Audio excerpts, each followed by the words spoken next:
Hey guys, I want to think a little bit about being mindful today. In that idea, I love to look for definitions of what does that mean. I like the simple one of you're right here, right now. You be here now.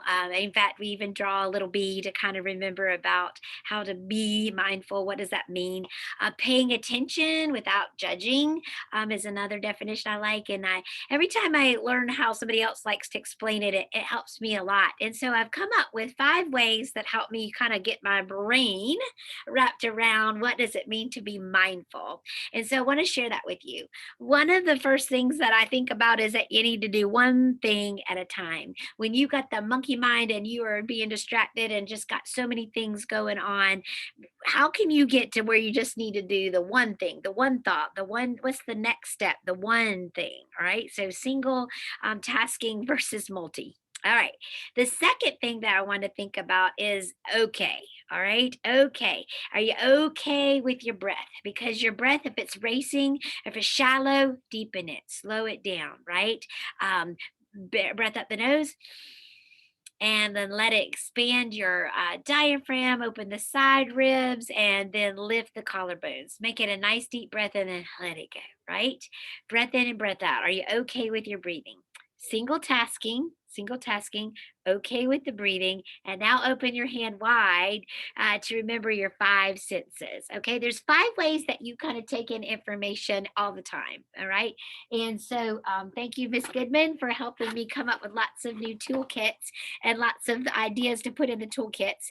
We're always looking, right? What do we see around us? That's one of our 5 senses. And if you stop and you just start to look, oh, I see a butterfly hanging in Miss Brome's office. I see a lamp made of books. I see the pigeon. Oh, and is that a mask that has pigeons on it? Yeah. So what do you see when you take a time to really look and notice what's around you? You begin to calm and you begin to be more mindful. Oh, what do you smell? All right. So what how do you take in that information? Sometimes lavender smells are calming to folks. I've been working on with some mindfulness lessons with some students where we make sloth spray. It is some lavender oil with some water and you can squirt it. Of course, that's something you can do at home to help you find calm. But what do you smell? Tuning in is another way to be mindful, right? With that second of the 5 senses. There's also the sense of the listening, what you hear.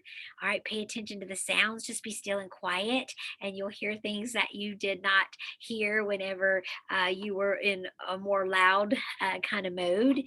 Your sense of taste is good when we have meals. We want to slow down and really enjoy and really take in flavors and not just gulp it down really quickly. So, slowing down and using that sense of taste helps you to be mindful, and also your sense of touch, right? Using your hands. What do you feel?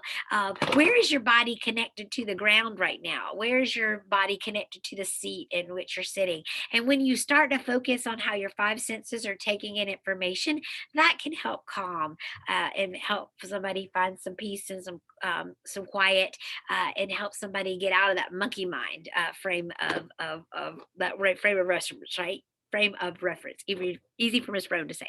All right, so that's single tasking. Are you okay with your breath? How are your 5 senses taking in information? And then we'll twinkle our fingers to move.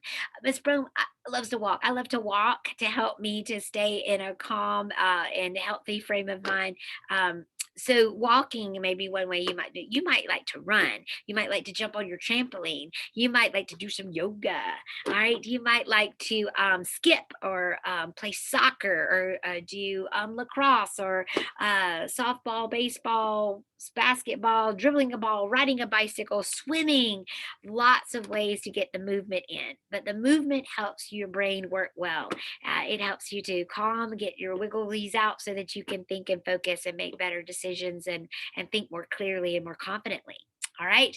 So, single tasking. Are you okay with your breath? How are your 5 senses taking in information, moving? And finally, we want to open and close a good book. All right. Yay for reading. So, yeah, open and close the hand at the end for that fifth way of when you read a good book.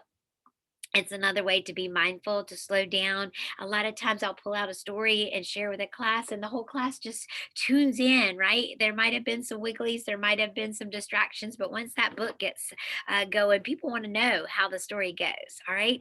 And when you read good stories, a lot of times you see ways that characters solve problems. Sometimes they do it well, where nobody gets hurt and nothing gets broken, sometimes not.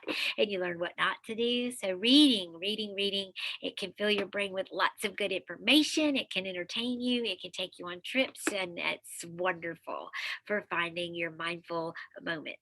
Okay, so all five ways: single task, yeah, be okay with your breathing, put the air up your nose and then let it go, right? Take in how your five senses are operating, or what are you missing? What are you missing with those ways of taking information? And then getting some movement in your body, smaller, large movements, and then opening and closing a good book. Yay, I hope that's helpful for you. And you think about what does it mean to be mindful? I hope that gives you some good ideas. I enjoyed thinking about brains today and putting more wrinkles up there so that you can be smarter. And I hope that you enjoyed that little wrinkle today. Have a good one, guys. Thank you.